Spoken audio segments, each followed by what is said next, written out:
Hello and welcome to the 2023 Kotolawala Vedasinghe Lecture, sponsored by Manaka and S.L. Bailey.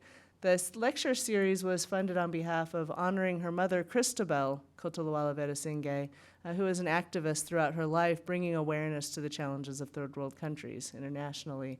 A great role model for all of us.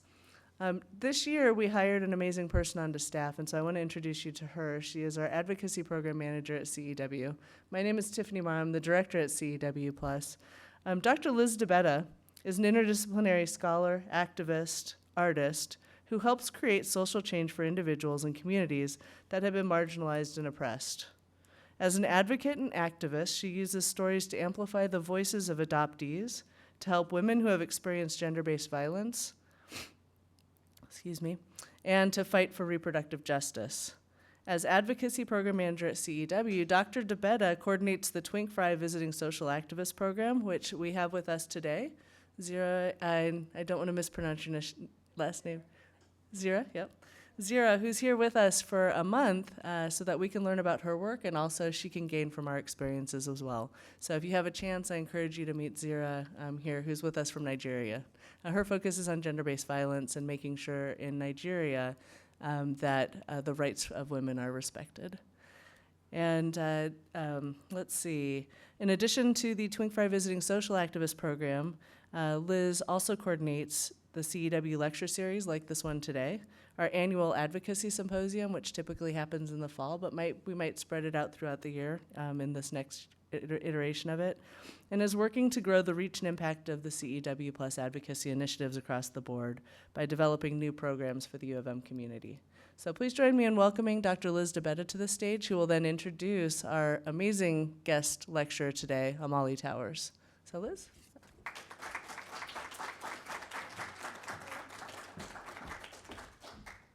Hi, everyone. Thank you, Tiffany. Good afternoon. I'm really thrilled to be here, but before I begin, I would like to just take a moment to thank our friends here at the Barger Leadership Institute for partnering with us and providing this incredible space for us to gather in. I would also like to thank my amazing colleagues who are seated over there for their support in the planning process for today's lecture, particularly Erin Lane for being an excellent thought partner and collaborator. Just as a reminder, there will be a brief Q&A following Amali's lecture, so be sure to jot down any questions you'd like to ask. There are Post-its and pens on the tables in case you need them. As I said, I am really thrilled to be here today to welcome you to the first event in a year-long series focused on advocacy, activism, and storytelling, where we will build a narrative of social change. Throughout the series this year, we'll hear from advocates and activists who have transformed silence into action, locally, nationally, and globally. These change makers are like many of us in this room.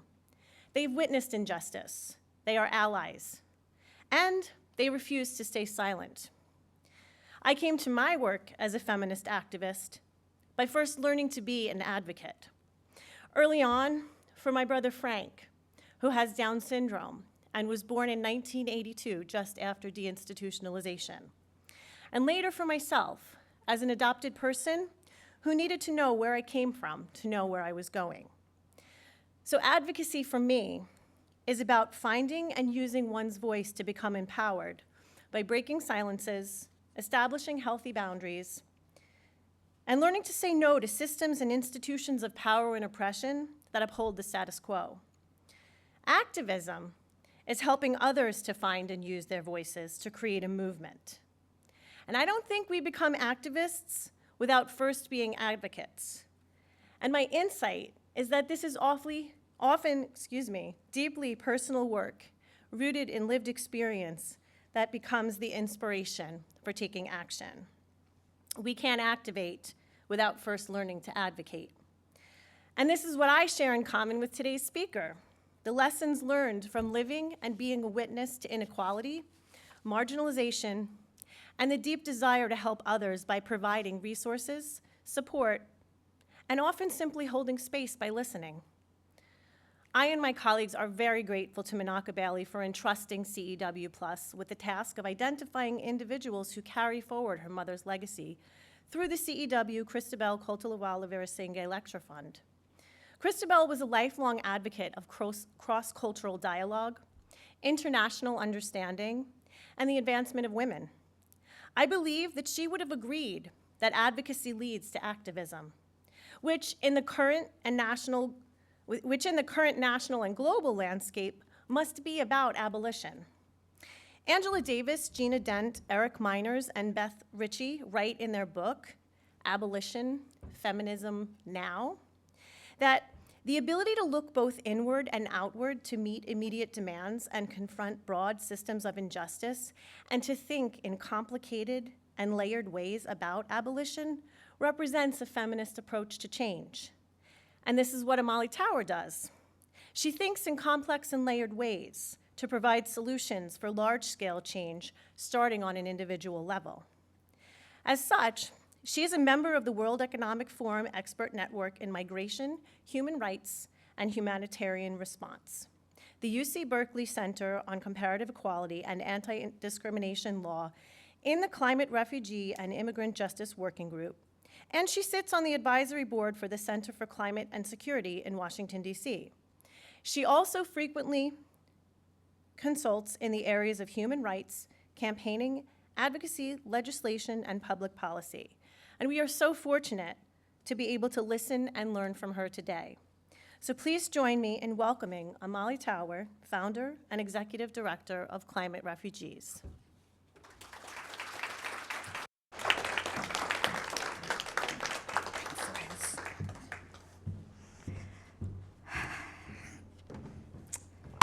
Whoops. Hi, everyone. How is everybody? Good. Can you hear me all okay with this lapel mic? Yeah. I want to thank Ashley for signing for us today. And Ashley, if I'm speaking in acronyms going too fast, just let me know. Okay, so thank you so much, Dr. DeBetta, for that lovely introduction. I think you set the stage so well, silence into action. I love what you said about we have to be advocates before we can be activists. I think I have never heard that said quite that well. Thank you for that. I also want to thank Erin Lane, who I've had the pleasure of meeting once already, and the Center for the Education of Women. Thank you to Minaka Bailey and Essa Bailey and the University of Michigan here. This is my first time in Michigan and here at the university, and I'm completely awe-inspired by this place. It's massive, but there's also something in the air. I'm really honored to be here with you today. As a fellow Sri Lankan, which is a lovely coincidence, I have no idea if any of you knew that. I'm especially humbled to be invited then to deliver the Christabel Kotalavela Veerasinghe lecture. So with all that said, we're here to talk about climate migration. So let me begin by saying that it is undeniable that climate change is driving displacement in every corner of the world today. No one is unaffected, but it is disproportionately happening to the world's poorest people. This is fundamentally an issue of justice. So we might have begun this issue, talking about this issue as an environmental problem, something that ecologists were looking at, issues of biodiversity, but I'm pleased that so many people are now starting to talk about climate justice. And what does that look like from an intersectional and interdependent place? I think before we can do that, we have to have a lot of conversations, and we have to do them fast. We are witnessing growing migration in an era of anti-immigrant sentiment that's been ongoing for quite some time. From my vantage, there is no border crisis or migration crisis in the way that it's framed. I would say the only, a migration crisis is really the result of prioritizing border security over human security. That's a state-centric choice. And as people, that's something we need to be really organized about. We have a global system of migration governance today designed by states that is simply out of step with the dynamics of displacement. It is not by accident, though. It is by design. The system was built by the few on the backs of colonialism capitalism, and now climate change. To benefit the few, and it is the many who are paying the price.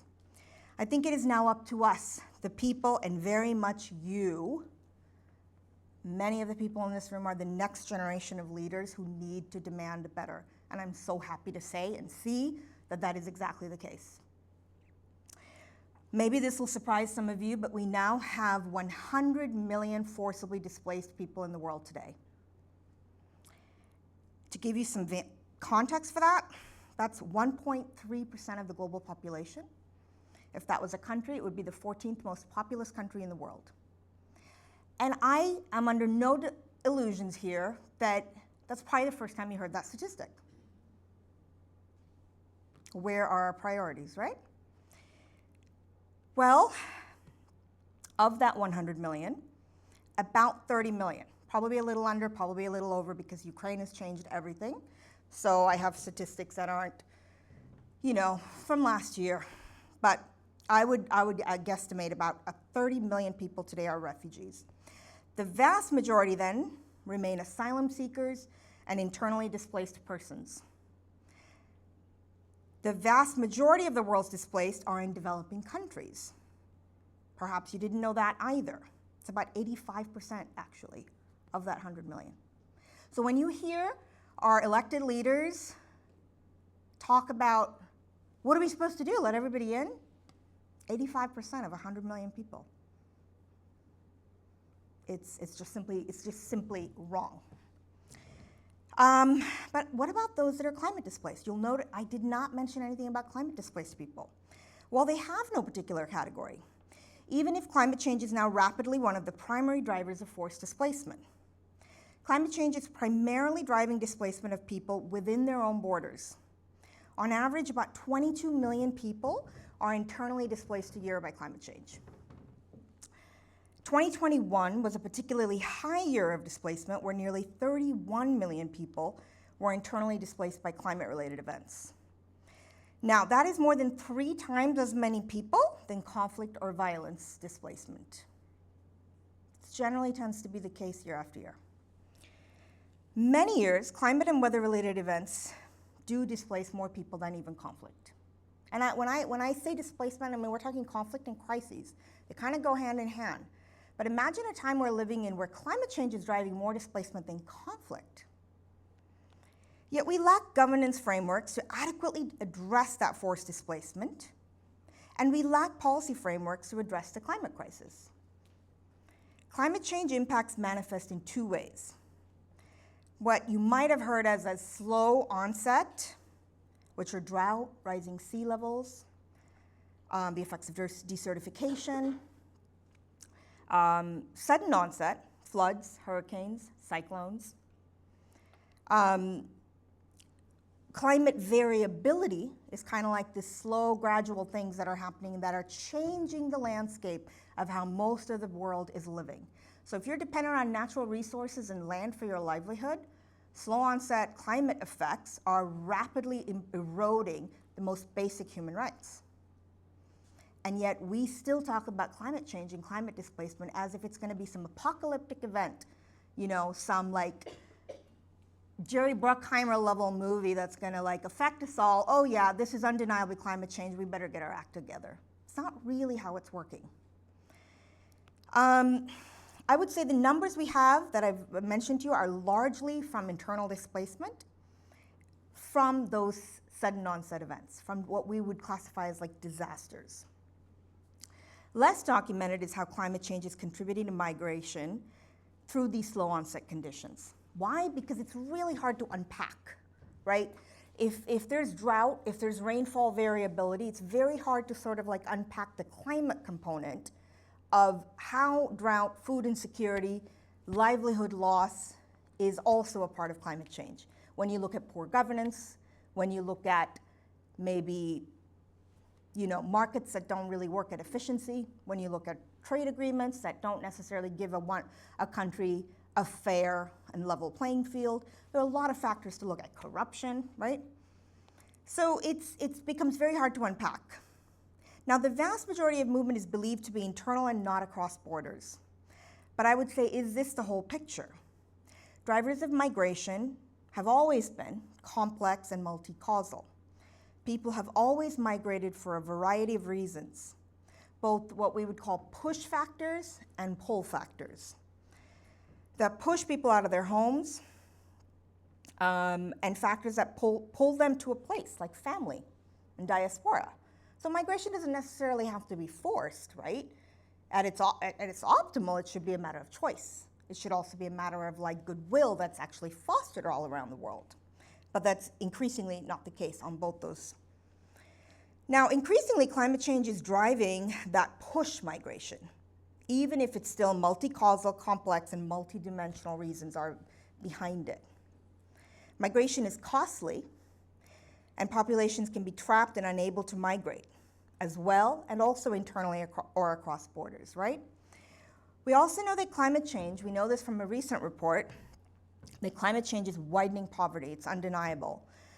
And you don't really need a report to tell you that, but nonetheless, we have the data that does tell you that climate change is widening poverty, widening inequality. It's resulting in situations where many people who need to migrate, who may need to migrate as a way to adapt to the effects of climate change, are simply unable to afford the cost of migration. So that's the economics, let's say, but what about the legal framework?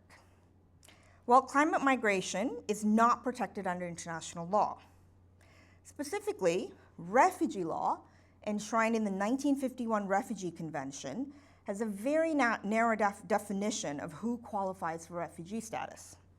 A refugee is defined as someone who has left their home and crossed an international boundary because of a well-founded fear of persecution along 5 grounds. And that's race, religion, nationality, political opinion, and membership in a particular social group. And that's it. So there's nothing in there that like even crosses into climate change, right? The original convention in 1951 had limitations on time and place. It was only meant to apply to Europeans fleeing World War II. In 1967, an additional protocol lifted these limitations because of a breakdown of colonial past, I would say. Think about what was happening in the 60s, right? Most of the states that were owned by global North countries started to have their independence. Now, this led to new conflicts, new refugee outflows, right? And when that happened, states widened the convention to apply to everyone and lifted that time limitation as well. But I ask you to consider, was this an act of benevolence or self-protection? And could it be both? Because two things can be right at the same time, right? Was this because global North states were aware that as interstate and intrastate wars broke out in newly independent African and Asian nations, were countries keenly aware that more refugee outflows outside of Europe would be the result? And there was also an interest to ensure those outflows would stay regional. Think back to the 85% I told you about. I mean, is there a little bit of design here, right? I don't know the answer. I'm not a refugee historian. But I can tell you in all the years I've been doing this, I've never heard anybody think about that or say that out loud. But it's a question I've been asking myself for a long time now. I would argue this was about self-interest in some part, because that is the state system. It's a very self-interested system, and that's just facts. We as human beings are self-interested. And the time has come to widen our understanding yet again of the forces that are now driving displacement. So if we could do it from 51 to 67, I would argue, are we not in a different world in 2023 than we were in 51 and 67? Seems like a pretty logical question. I'm just asking, you know? Migrants, by contrast, lack a legal definition altogether. Maybe you didn't know that. We have a definition for refugee, but we have no definition of what a migrant is in the law. There is none. We have no universally accepted definition and thus codified law to protect people who may be being forced to migrate from their homes for whatever reason. Let's realize that no one wants to be forced to leave their home. I mean, you don't, right? And when we have full agency, I know I don't move apartments without like a year of thinking about it and 20, pros and cons, cause and effect. And that's me with full agency. Imagine when you have none. So let's realize that no one wants to be forced to leave their home, but many find themselves in this exact situation and yet lack the support, lack the definition, and really find no welcome. In short, we have legally binding or universally accepted terms for people who may find themselves forcibly displaced by climate change. We have none. Climate refugee doesn't technically apply then, right? But does climate migrant work either, based on what I just told you about the lack of definition for migrant? We lack thinking that ensures the right to migrate with dignity altogether. To me, to refute the term refugee because it doesn't fit the legal definition is completely fair. Having done the bulk of my work under the codification of the convention, I totally accept this. But to advocate for the use of the term migrant, which has no legal definition whatsoever, and in fact suggests a voluntary nature, is thoroughly perplexing to me in situations of forced migration. It completely doesn't help foster any understanding of what the problems are, but also does nothing for the person who may need international help. And even if most climate-driven migration and displacement is internal, within one's own country, that causes, to me, an even bigger problem because the poorest countries, most vulnerable to climate change, are on the front lines of this crisis.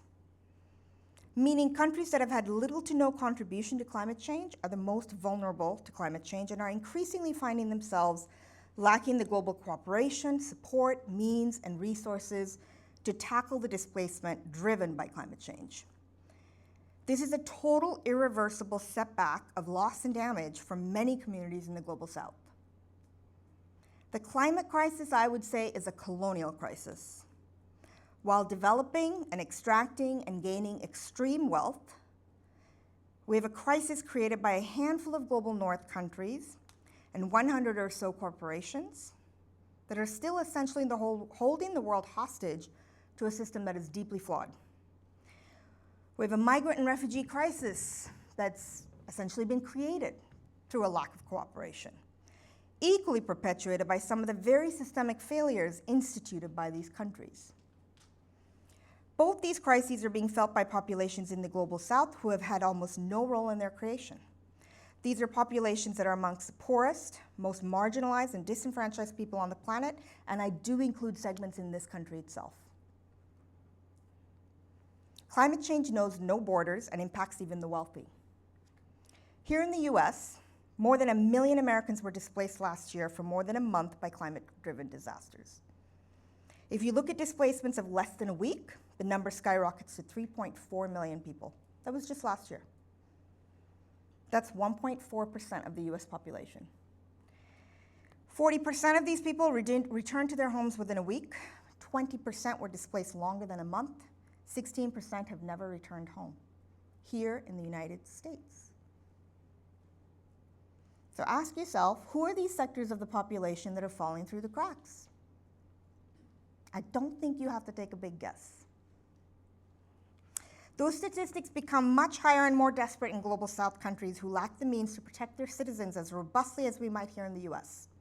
And let's be clear, if you are Black, brown, immigrant, undocumented, and indigenous, Native American, consider whether your support is equal, humane, and full of opportunity as other sectors of society. We only need to look to FEMA's internal audits that are ongoing, which are looking at why neighbors affected equally by the same disaster like Hurricane Katrina were afforded vastly different numbers and levels of support. I'm talking literally 2 houses right next to each other, hit by the same disaster, same exact homes because it's part of a community tract, vastly different levels of support. In this example I'm giving you, which is a real example, you can look this up, there's one defining characteristic that separates the 2 neighbors. Anyone want to take a wild guess? It's pretty rhetorical. It's race.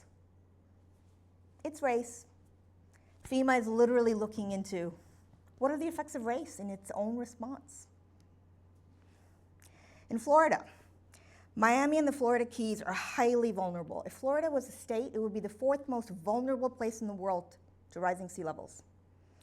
But it is the wealthiest populations at risk to sea level rise that are being afforded state and even federal support to relocate to higher ground in communities like Little Haiti, which gets its name for a very good reason.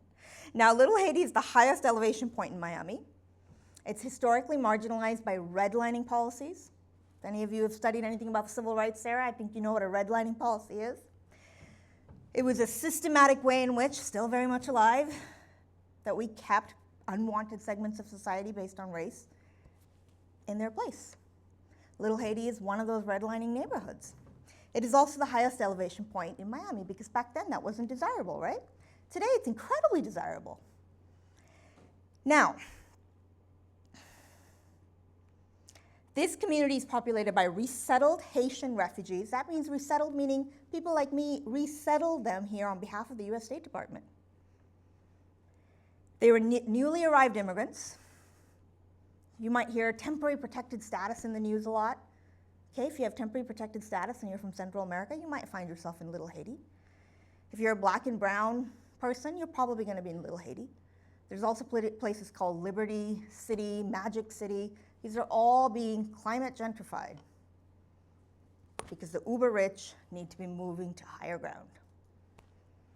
Now, in contrast, Native American and indigenous populations in parts of Alaska and Louisiana have received ad hoc and limited support, but are finally gaining more focused support of late, having fought for decades, in some cases 4 and 5 decades, to urge the federal government to relocate them from the encroaching effects of climate change. The Biden administration is even looking at climate migration now, has reached out to people like me and a few people working on this. We've all written reports, we've talked to the White House, and they were very eager to take action. But action has been incredibly slow. To be fair, I'm sure it's been incredibly stymied and sidelined by world events since January 2021, when the administration wanted to take this issue up. But unfortunately, any focus that it does take is very likely coming from a security perspective. A task force has been convened in the National Security Council. That's pretty indicative of where we're still continuing to prioritize. It's not on social systems, it's on security systems. This is also problematic, right? Now, the Intergovernmental Panel on Climate Change even acknowledges the role of colonialism in the climate crisis. That was finally only just this last year, calling for systemic change in economic policies and capital markets that widen inequality, poverty, and base the global economy on the burning of fossil fuels. The Intergovernmental Panel on Climate Change is sort of the world's scientists that put forth these reports through the UN, and all UN member states do a whole lot to vet it and make sure that things that they don't want aren't in there and things they do want are in there. So it's objective, but there are subjective elements as well. Now recall that the first IPCC report in 1991 warned that migration could be the greatest unplanned result of climate change. 1991. For me, this is confirmed by refugees and migrants I've spoken to, including Nigerian and Nigerian refugees, which is the first place I went to in the Lake Chad Basin when I founded this organization, who told me about their first climate displacement as early as 1973. There's a major conflict in the Lake Chad Basin between Boko Haram and Nigeria, which then spilled over into Niger, Chad, and Cameroon. Over 5 million people have been displaced. It's probably more. But I was surprised and also now not surprised to learn that, well, hang on, before I tell you that, let me tell you why I went there. There's also, the Lake Chad Basin is called that because of this lake called Lake Chad, which used to be shared by all 4 of those states I just mentioned. You probably know this very well, right? And that lake has shrunk about 90% over the past 50 years. Now, objectively speaking, at least 50% of that shrinking is been attributed by scientists to the forces of climate change. Let's be fair and say the other 50% is, poor use of resources, dams, you know, a whole host of other issues, overpopulation possibly, right? But there's no denying that overheating is leading to evaporation of the lake. About 40 million people are dependent on that lake for survival. I don't just mean livelihood, for survival. When a conflict broke out around there, this is a highly marginalized place in the world, pushed to the corners where the political elite have not cared about this marginalized population, highly fragmented ethnicities as well, and Boko Haram, who are this militant insurgent group who have took up a place of stronghold in the in the Lake Chad Basin. I went there because I wanted to find out, well, how much did climate change play a role, if any, in your displacement as well? And it was shocking. At the time it was shocking. Now I'm not as shocked. But it was 2017 and I was completely shocked to hear, oh, absolutely, climate change. Like the words were just being said. Even through 3 languages of interviews, people were saying climate change in English. Oh, the lake shrank. And when I had community consultations, some of the elders were laughing at some of the younger people, or people probably my age, right, who were like, what are you talking about? 2005? No, it was 1973. That was the furthest I heard. I was in Morocco this last year. Someone was mentioning 1984. There's a village I went to that was basically the sand is over them. There's only 3 people left. You hear this over and over again. I was in Central America.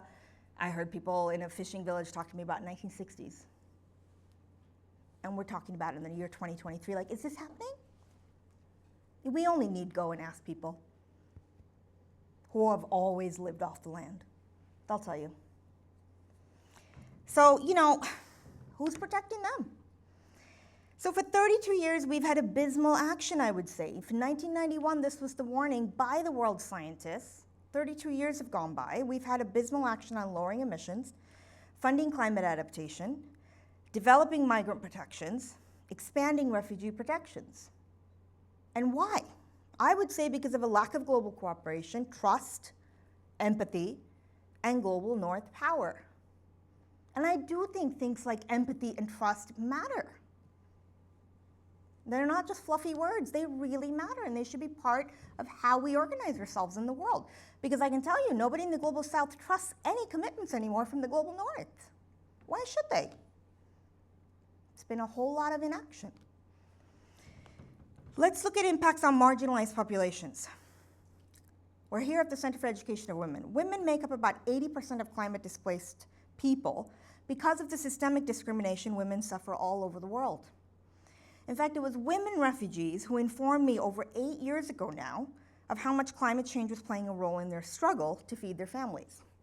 It was when I was doing a totally different job, resettling refugees all throughout the African continent, and I was interviewing, it was really Somali refugees. I was interviewing Somali refugees, and when you ask people, why did you leave or why can't you return? To hear people who have been displaced and living in a refugee camp for 20 plus years, who are incredibly knowledgeable about the definition of refugee in the 1951 Convention, who know climate and environmental factors don't bear in protection. For them to lead then with, there's nothing to go back to. For the last 5 years, droughts have failed. What do you want me to go back to? Even before I left, I wasn't feeding my families. It took me several years to hear that, but when I did, it led to the founding of Climate Refugees. And we're still debating whether this is happening. And I heard that 10 years ago. So, you know, it was women. It was women who told me that climate change is playing a role in their struggle to feed their families and why there was nothing to return home to. People with the top 1% highest incomes globally, a group of about 63 million people, emit about twice the amount of carbon emissions as those with incomes in the bottom 50%, which is about 3.1 billion people.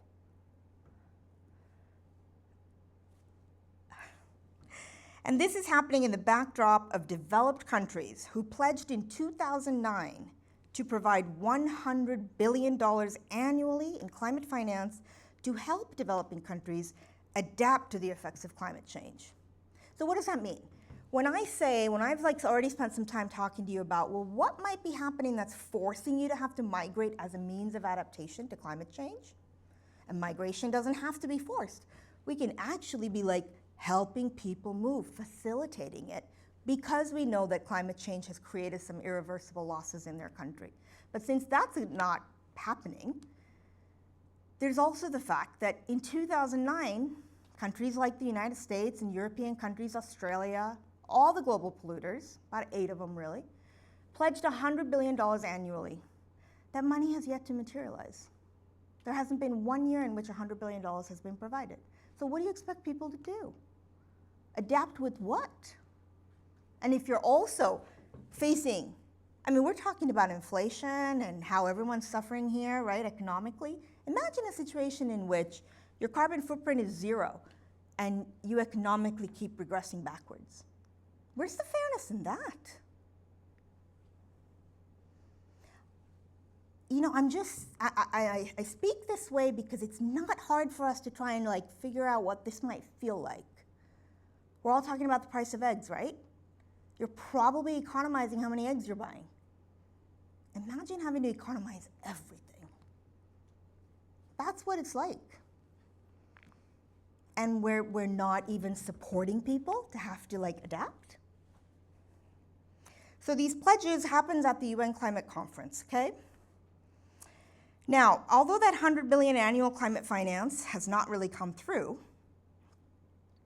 I would say that money has yet to fully materialize, which is leading then to catastrophic losses in many of these countries, but also human rights losses and those development setbacks, right? Meanwhile, instead of providing that climate adaptation finance, rich countries have continued unfettered wealth accumulation at the expense of the global south, increasing emissions and increased spending on militarizing their borders. Could it be then that for wealthy nations, border security is climate policy? Let's just look at where the money and the data goes.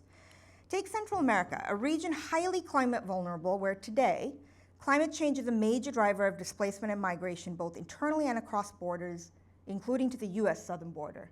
And we've all seen what's going on, right? Across the border in Texas, across the border from Texas and across the border from California. I've been to those camps, I've been to those places, I've been to many refugee camps in the world, and what's happening in Reynosa, and what's happening in Tijuana are some of the worst places I've ever seen in the world. And they're happening on our watch, and they're happening because of our policies.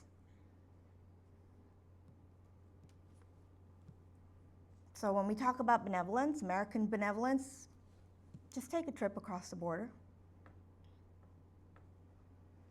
I mean, I take no pleasure in like criticizing the United States, but I'll criticize whoever is in violation of human rights, right? Because my right to exist is as equal as the other person's right to exist. And it always has been and always needs to be the way it is. And we can't be embarrassed to say those things.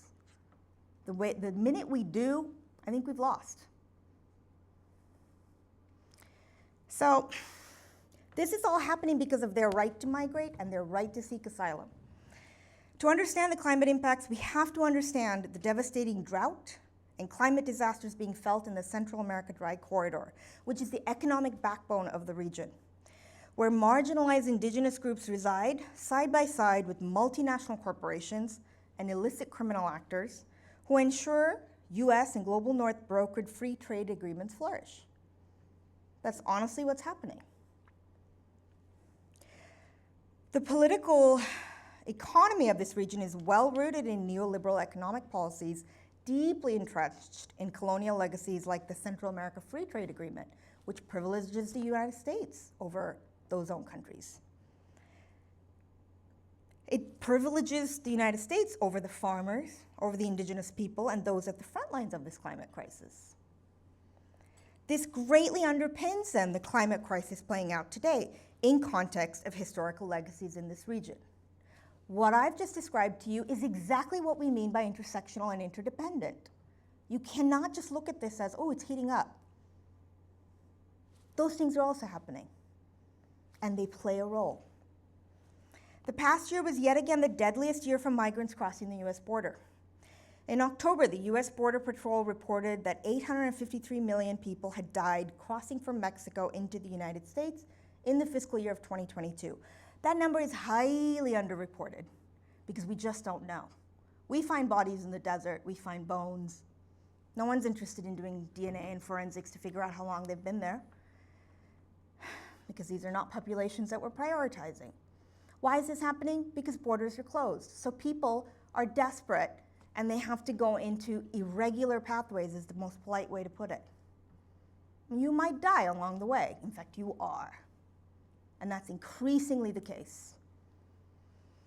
The deaths include people who drowned in the Rio Grande, died from overexposure in the Borderlands deserts. It includes the 53 people who died in San Antonio last June. Do you remember this? In the back of a tractor trailer, they just suffocated. When we hear elected leaders speak in unspeakable words I'm not even going to bother to repeat, ask yourself, who on earth puts themselves in that kind of danger unless there's something truly wrong happening? Would you? This whole myth of like coming over to take our jobs for a better situation, it's a myth. People don't do this to themselves unless they need protection.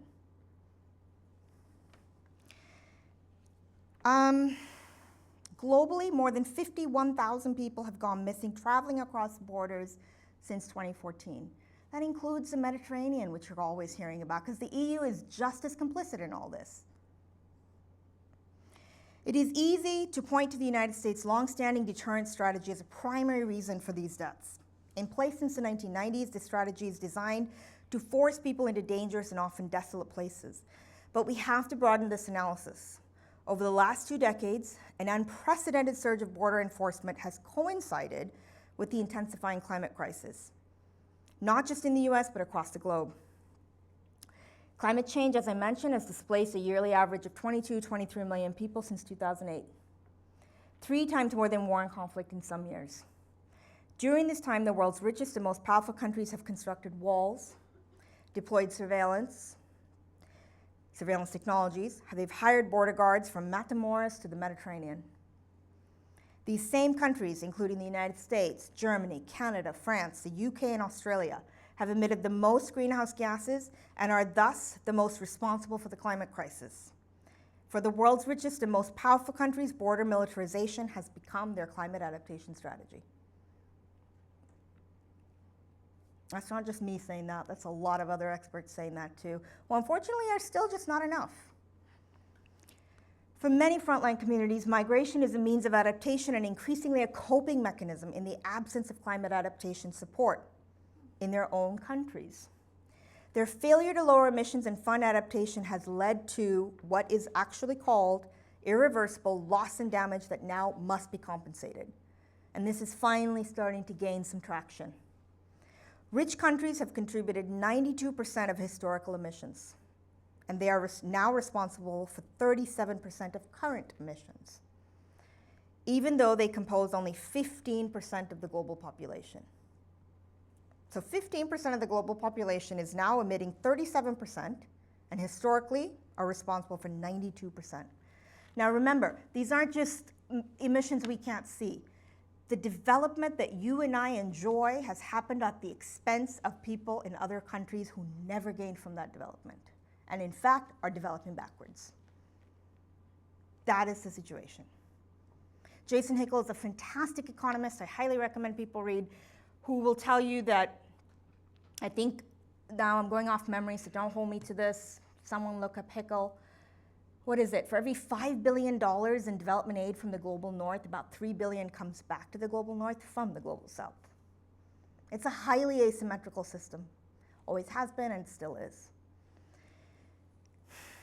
The United States alone, the world's largest historic polluter, is responsible for 21.5% of global carbon emissions, though it accounts for only 4.5% of the global population. I think it's about, is it 1 million tons? Forgetting the statistic, but there you actually know how much carbon is in the air by the US. Central America, in contrast, contributes less than 1% to emissions. Yet 8 million people there are food insecure, partly as a result of climate change. Drought, storms, violence, historic human rights abuses, unequal economics, and also don't forget COVID-19. What is this doing to the rest of the world? Across the globe, nearly 1 million people are now internally displaced from Central America. There are 600,000 refugees and asylum seekers, and over 1 million people have tried to enter into the US. As I speak, those numbers have gone up.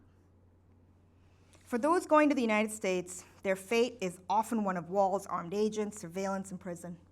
Since the creation of the Department of Homeland Security in 2003, the US federal government has put more than $375 billion into border and immigration enforcement. That's from 2003 to 2023. If you count the budgets both of Customs and Border Protection and ICE, Immigration's Customs Enforcement, which are the muscle. This is nearly 12 times more than the US budget dedicated to climate action. So when we hear statements like, the US is taking a lead on global climate policy, let's temper that with some, in relation to what? In DHS documents, the US talks about preparing its borders for mass migrations, not any sort of climate refugee status. And the annual US National Threat Assessments are full of talk about migration, including of the climate-induced variety. Like go back to 2001, 2, 3. The world's poorest who have contributed the least to the climate crisis are paying the heaviest price, as I've said over and over again, and I'm going to keep saying that. I just spent some time in the Horn of Africa. I've just come back recently here, and I was in Kenya and Somalia and its border regions. This is a region experiencing an unprecedented drought in a region that is pretty used to droughts. Now, this is the worst to strike the region in 40 years. The current 2020-2023 now drought has exceeded both the severity and duration of the previous disastrous droughts of 2016, 2017, 2011, 2012, where I think in Ethiopia alone, it was like 200-some plus million people who were impacted. Nearly 40 million people are affected by dire food insecurity and near famine. 9 million livestock are dead. And again, these numbers have gone up since I've returned. The lifeblood of pastoralists are livestock, further contributing to the malnutrition that affects well over 5 million children. And these numbers are all underreported as well as going up as we speak. The scale of the damage amounts to billions in development setbacks from which these countries cannot recover. I spoke to so many people who spoke about I haven't gone to school in years because it's getting harder and harder to find water. Every member of the family has to go and fetch water. People are dying in water holes. Now there's massive underdevelopment, so there's no infrastructure for water. So people are digging deeper and deeper and deeper.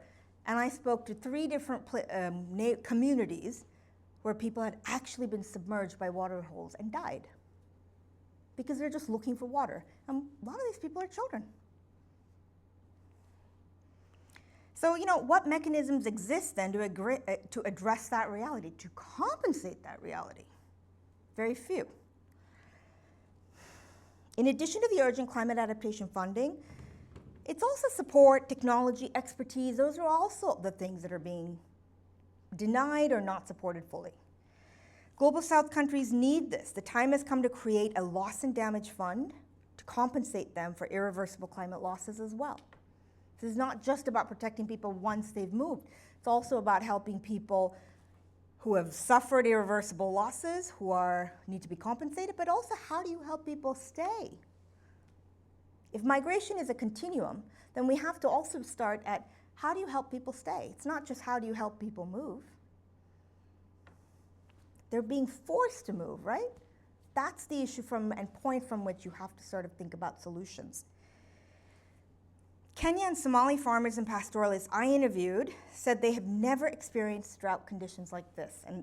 And these were people who were much older and who've been through those previous droughts as well. Those who can travel and secure enough water and food for the journey are leaving their homes in droves. They're heading for displacement camps in the cities and across borders to villages shared by people of the same ethnicity. In Somalia, over 1 million people are displaced alone, just in Somalia, a country with a carbon footprint of 0. And this is all drought displacement. In fact, I spoke to the UN Climate Security Advisor who told me that About 75% of all new displacement in Somalia today is driven by climate change. Somalia is a country that has dealt with displacement and refugees since 1991 and the fall of the Siad Barre government. They know all too well what it's like to be forcibly displaced. So when Somalis are telling you that it's drought and climate and they've never seen anything like this, we should be paying attention. The UN Climate Advisor, by the way, is the first climate advisor ever that the UN has ever posted is in Somalia. So it's pretty major when you hear that. Hearkening to climate security that I've spoken about here, right? How much we're border and militarizing. One pastoralist described the 2019-2022 East Africa locust infestation as, quote, a missile sent from the skies, and that just seared me. And that, I mean, these are places who have seen actual missiles, right? That's what he said. So this brings me to a fundamental question to wrap up here. Instead of putting countless billions into border enforcement, what if the money were used for something else, like addressing this threat to all humankind? What if instead of building walls, invasive surveillance technologies, weapons, drones to fortify and blockade borders, that money were instead used to address, for example, drought and desertification in Somalia? But not only Somalia, right? So until recently, global leaders from rich polluting countries have avoided even benign discussion of the issue. Experts, even from the Intergovernmental Panel on Climate Change, now contend that the era of loss and damage is here. It's time to pay up, they say, and establish a finance facility to help the billions who are suffering and for those who are at further risk in the years to come. The failure to establish such a fund is a result of 30 years in which leaders of rich polluting countries have resisted progress in the UN climate negotiations. But inaction is not an option anymore. The projected economic costs of loss and damage are astronomical. According to one study, developing country costs by 2030 could range from an annual $290 billion to $580 billion. By 2050, the costs skyrocket to $1.8 trillion annually. So if you want to look at this as an economics issue, it doesn't make sense to not do anything, to not financially support countries. We need not look to the future, though, to understand these needs. You all remember what happened just this last summer in Pakistan. Sections are still underwater, right, from the June 2022 floods. Affected 15% of its population, even though the country contributes less than 1% of global carbon emissions. All 4 provinces of the country are affected. Damages are expected to exceed $40 billion, and that's a pretty conservative estimate.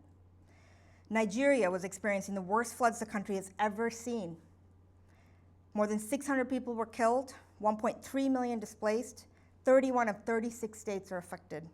The economic costs are unfathomable.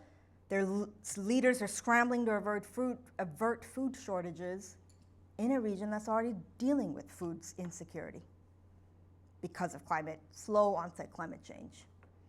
Madagascar is experiencing what the World Food Program deems the world's first climate change-driven famine.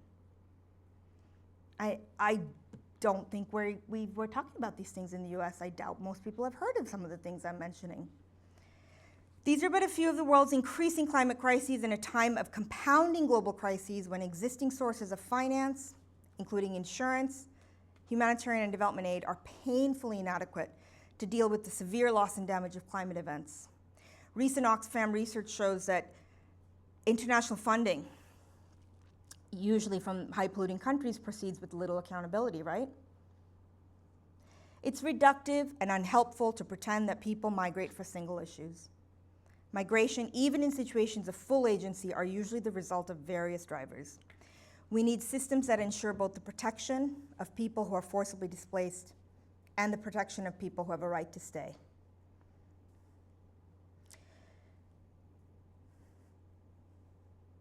So migrants today are so unclassified, as I said, that we don't fully understand how many migrants there really are even.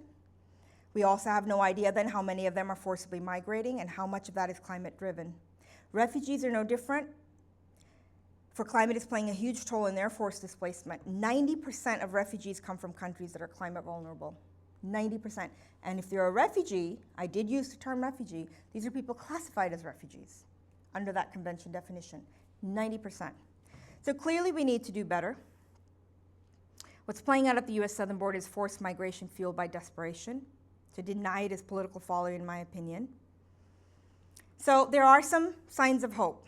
After 30 years at COP27 last November in Egypt, leaders, meaning mainly the US, decided not to obstruct the creation of a loss and damage fund. And in the next 3 years, there's supposed to be a facility created for this, and also a sort of an overhaul of the whole international financial system so that there's a little bit more fairness and parity in how this is going to be worked out. That would mean countries like Pakistan and Guatemala would have access to funds very quickly, right? There are tools in the displacement and migration governance world as well which we can harness. There's things like the Platform for Disaster Displacement, which is a state-led initiative to help countries address cross-border displacement and the creation of voluntary protection agendas for climate-displaced people. And a lot of this is happening, where there's cooperation, it's happening in countries that are already on the front lines of this. So in East Africa, where I was talking about earlier, there's already cooperation amongst East African states and West African states. There are guidelines for internal displacement that provide refugee-like status to people displaced within their own countries that entire continents like Africa, called the Kampala Convention, have adopted across borders to mutually provide to their citizens. In 2020, the UN Refugee Agency finally provided some legal guidance on situations where that 1951 Geneva Convention can apply in climate displacement contexts. So if countries do want to take action on this, there's even international guidance from the UN body entrusted and mandated to protect refugees that the convention can apply in certain limited situations. Various court cases, like a 2020 UN Human Rights Commission decision, are helping to favorably advance the role of human rights law here in affirming that anyone fleeing the devastating effects of climate change cannot be returned to their country to face a situation that could be life-threatening. So we're even getting legal precedents now that are going to help us solve solutions. What you need is commitment, political will, and global cooperation. So there are many reasons to be optimistic, and there are many more reasons to be bold. Revolutionary change must be bold and creative. We must dare to ask, what kind of world do we want? And what could we do with diverted funds to bring that vision to reality? Imagine if we used this money to not only help people move, but also to help them stay. Let's imagine a world where people don't have to die for the simple act of crossing a border. These are the rights at the heart of the climate justice battle that we must all fight. That is the systemic change we need. That is the systemic change we must demand. Thank you so much for your time. I'm going to leave it there. It's been an absolute honor.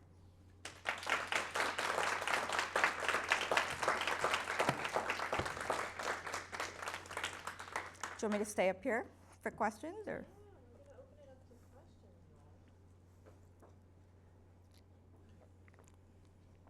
Or comments?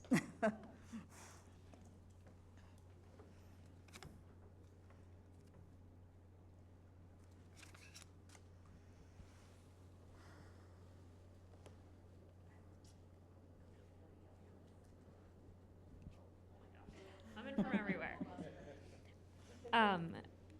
Thank you so much for being here. I think there's a lot of agreement in this room about what you're saying. So I'm curious how, and I think you kind of started to the sort of hopeful examples, but I'm hoping you can give a couple more examples of effective sort of science research communications that have had an impact on policy. A lot of us are coming from this sort of, right, we're all in a university space, so how can we specifically drive the most impact on these issues, in your opinion?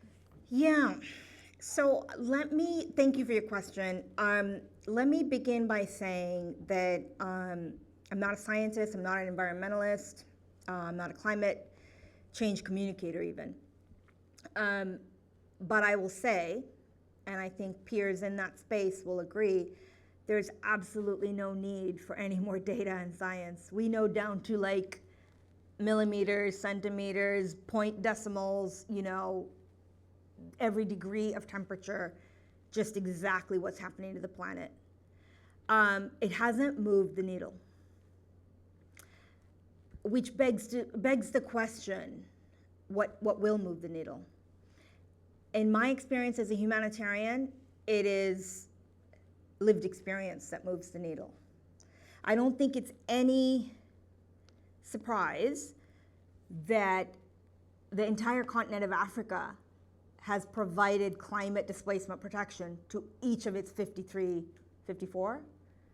right? States. Because this is a lived experience. Any African state has the same desire to protect its borders as does any European state. So ask yourself, why then is there cooperation? Why in Latin America, let's say Argentina is now extending humanitarian visas to Central Americans and Western Caribbean nations who have been displaced by climate change? Could it be because the Cartagena Declaration of the Refugee Convention has a wider definition of who is deserving of protection that includes events that disturb the public order? So does the African Charter, by the way. In my personal opinion, where you see more cooperation and empathy is because of a lived experience and understanding. This is, I think, what's lacking in the global north.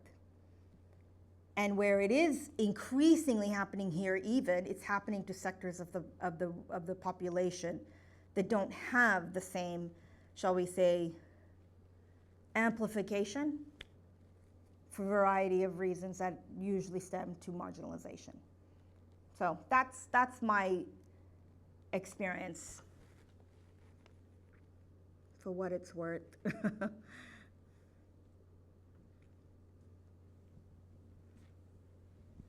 I wanted to thank you first off for taking the time to speak with us today.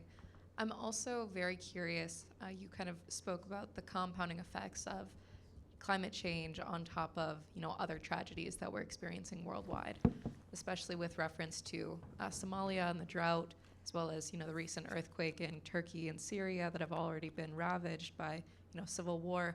I'm curious in terms of, rebuilding and reconstructing in some of these conflict zones, how do we go about recentering the, need for climate-resistant infrastructure and things like that?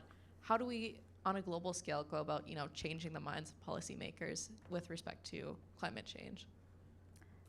I think there are some very positive examples of frontline countries leading in adaptation and resilience building in terms of climate change. Bangladesh is probably the best example that I can point towards. As an entire nation, they are actually creating new cities even to move populations that are at risk to rising seas in the Sundarban Islands to a city that they've created called Mongla. And they're not just, now let me take a step back and think this through, right? Anyone can move me from here to there, and I'm possibly more protected over there than I am here by some externally impending force, right? But does surely just moving me, does that actually do anything to ensure my protection, rights, livelihood, right?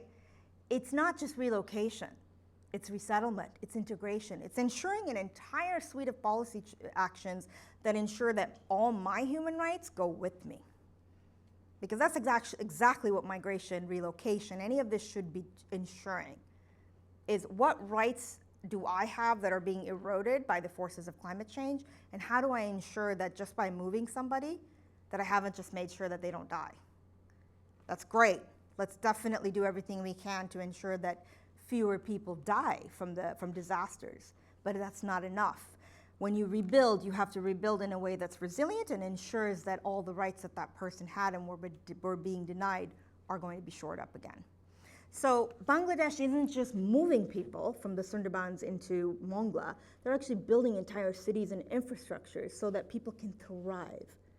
Let's go from survive to thrive. That should be the goal. I don't think we need a lot of global north actors, and I include civil society in there, telling the developing world how it needs to be. The developing world should actually be leading actions and can tell us what needs to happen, because they're already doing a whole lot of adapting and already have been. What I spoke about in terms of loss and damage funding, that has come to fruition because of over 30 years of action from the global south, from those states, from civil society. The term loss and damage didn't even exist in the framework on climate change until the Global South actually brought it up. So there's a whole lot of capacity that is unsupported. And that's how you ensure. I mean, if the Global North was doing a bang-up job, we wouldn't have half the problems that we have. And I'm not just saying that the Global North doesn't have a contribution, but there's a lot of asymmetry even how the solutions are being metered. So I think we need to rethink the whole approach.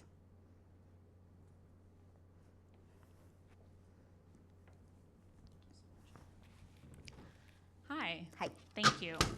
Oh, We'll pick that up later. Pretty fun. Sorry about that. Go ahead. You want some more? Yeah, I'll survive. Thank you. No, you're fine, thanks. Sorry, go ahead. so I'm actually doing a capstone project. I'm a master's student here at the Ford School with the International Center for Climate Change and Development on Good. loss and damage. Excellent. And it's fascinating, really learning a lot. And I'm trying to understand how we can integrate more ethical justice focused approaches and not just purely look at it from an economic lens. Yeah. And so I'm just wondering what thoughts you have on that. Yep. So there's a whole section of loss and damage that's starting to be built out called non-economic loss and damage. Have you been hearing this or? Okay. NELD, because you know how the UN loves its acronyms. I know, I said to Ashley, I looked through my notes, I was like, I don't think I have any acronyms, but I'm going to make sure. So, non-economic loss and damage. Okay. Cultural rights, displacement. I mean, you could quantify displacement as well, but that's even harder to unpack than what I was mentioning earlier about what part, how much is your displacement climate driven? And there are we have a lot of core areas through which you can analyze this. So let's take cultural rights. What role, what function does indigenous human rights law, have to shed a light then on how is climate change eroding the right to self-determination for indigenous populations, let's say. I'll give you a great example. So in Kenya, a middle-income country, by the way, I think that's right. You can look that up for me since you're working on laws of damage. I met so many populations whose homes have been submerged by rising lakes. And in fact, one of these lakes is, just a side note, this will probably be helpful for your work. One of these lakes is freshwater, the other is saltwater, and they're getting closer and closer. Can you imagine the ecological disaster if those lakes actually... Now, these are populations that are wholly dependent on the lake for not just livelihood, but also for water, for everything. Literal homes are now underwater, and people have been displaced, and some are living in displacement camps, some are living right at the water's edge, and it's eroding all kinds of rights. One of the things that is interesting to note, almost immediately in one of these populations, they said, all of our loved ones are underwater, because it's a very different cultural concept of ancestry and how people coexist with people who may not physically still be here. Is that a non-economic loss and damage that needs to be compensated? That would be a really good example of looking at this beyond the economic and the scientific. And kind of goes back to your point, right? We have in the annals of climate change, we have everything we need to know. What are the things we don't know is a question I'd be leading with. Does that help? Thank you. Yeah, sure. Yes, Molly. I don't have to turn anything on. Okay. My name is Molly Resnick, and I want to tell you, first of all, how this makes me feel. This is a wonderful Valentine to hear a woman like you and the other women that are motivated to help shed light on something that I have learned from my experience on the border on both sides. And I think that I was particularly struck with the fact that when you cited examples of cooperation, you referred to lived experience. They're facing it. There's no gated community that's protecting them from the reality anymore of what's going on. So they're having the lived moments. There are a whole lot of people that are not going to have that, that'll continue to be insulated unless there are a group of people, I believe, that are willing to go there, to be there, not because as part of necessarily a job or research, people that I become allied with that are willing to go and to witness and to come back and talk. And I didn't know till today that what I've been doing intuitively is buttressed by the kind of research and the kind of interest in research that you're doing. I'll tell you honestly, there's so many reasons to be pessimistic, but what makes me optimistic is that no matter where I turn in talking about the intersectionality of immigration with everything, I mean, with coexistence, I've been looking at it from that perspective that both sides are essentially the same side. But I'm in the process of figuring out, as a woman who's now in her 70s, the role that we can play, and it's becoming increasingly apparent because outside of the halls of academia, in wherever we are, no matter how uncomfortable it makes someone feel, we have to be as articulate and as compelling and try to give a sense of what the lived moment feels like. And I really think that this is, for your mothers, grandmothers, whatever, this is a moment where either we're going to take care of it or we're not. And something happens to you when you get older that first seems awful. You get invisible. But then you realize that you have a cloak of invisibility. And I can do things that my brown sisters cannot do. And I can do things that well, I knew that before, but there's just, and so that to me is a reason for optimism.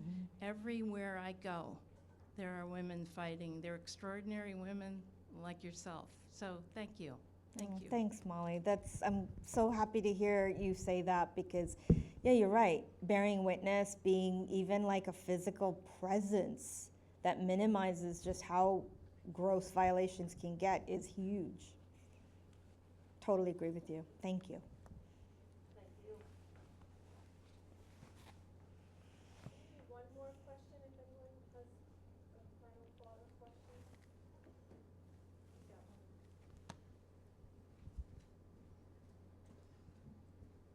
Thank you. Thank you so much.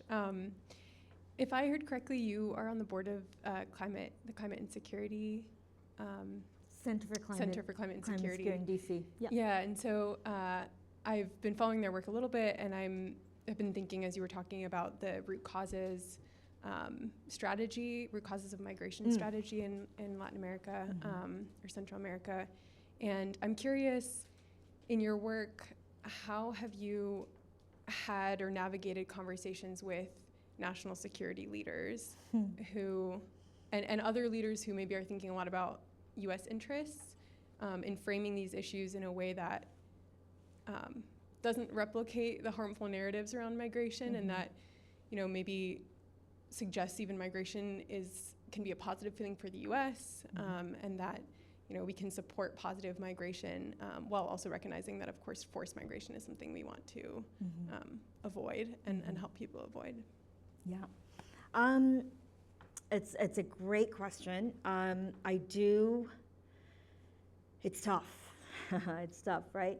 But I find myself going back to things you learn really early in your life, whether it's in academia or not. Know your audience, right? Get educated about what are the things that are going to make that particular sector tick. There's no point getting frustrated at the fact that the whole focus is a security narrative. So it becomes really important to dispel myths before you can actually introduce new information. And that's what whether I've known it or not consciously, it's what my knee-jerk reaction is, but you know, when I do take the time to sort of like unpack it, that's kind of what's important. And it's astounding to me how much we assume the hallowed halls or the annals of information may already know these things. And from my experience, what I've learned is challenge that assumption in yourself. For example, when talking to the highest levels of military in this country, it's completely, the conversation goes like, you know, I mean, yeah, I think we're on the same side of this, you know, because we've got a real problem, you know, at the border, you know, and people are just coming and they're not protected, and you know, and they're just coming and they're coming, and pretty soon I start to realize, wait, we're not on the same side of this. What I heard initially was, yeah, you think we have a really crappy policy too, and that we need to be actually opening our borders to find more manageable ways to deal with this. And then I realized, oh no, what they're saying is the borders are really porous. So it immediately becomes an opportunity for me to dispel myths by saying, you know, listen, General, Colonel, whatever the case may be, I hear you, and it might feel that way, and it might sound like that, but let me actually explain that, you know, that's not quite the case. This is the percentage of people that are in the United States that are actually permitted to come into the United States. So when you start off with a statistic like, you know, 86% of the world's forcibly displaced are in the global south, it really dispels the argument very quickly. And I've been in rooms where everyone who's in the security apparatus eyes are bulging out of their heads and they're just writing it all down. And this is, go to UNHCR, it's right there.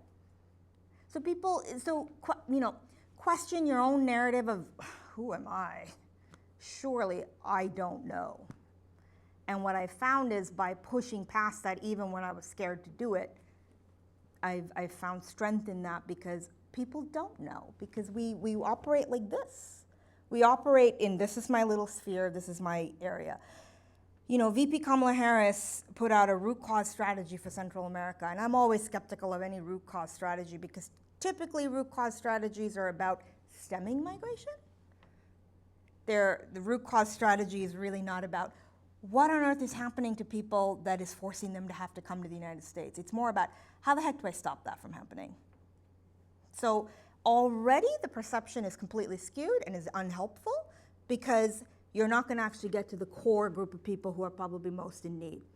And then when I read, you know, VP Harris's root cause strategy, it was not unsurprising to see that the dry corridor wasn't a point of area, of focus. The word indigenous is nowhere in the document, nor is women, nor is something as simple as, hey, let's hold community consultations with like the most vulnerable sectors of the dry corridor. These are basic, simple things any anthropologist in their first year would do. So it's challenge all the preconceived notions that someone superior to me must know what's going on. I'm not saying that they don't, but I am saying that they are looking at it through their lens.